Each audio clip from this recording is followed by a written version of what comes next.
Менә узган юлы матбугат очрашуларының берсендә сез әйткән идегез, Татарстан салымнарны күп түләсә дә, төрле федераль программалар аша кире дә күп ала дип. Ел башында Русия хөкүмәте 17 елда Татарстанга ул программалар аша акча бирелмәячәк дип белдерде һәм Рөстәм Миңнеханов та ачыктан-ачык канәгатьсезлек җиткерде. Менә шушы шартларда сез хәзер депутатлар ничек Казанга ярдәм итә аласыз? К сожалению, несмотря на все наши усилия, мы не принимаем участие вот только вновь появившихся новых проектах, инициатором которой был «Единая Россия».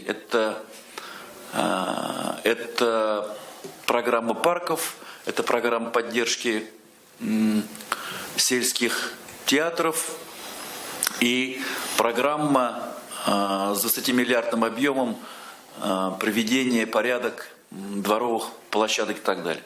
Во всех остальных других программах, которые до этого, которые являются государственными, Татарстан принимает самое активное участие. Недавно появились постановления правительства, который распределил субсидии, субвенции регионам на реализацию разных проектов. Практически везде мы присутствуем.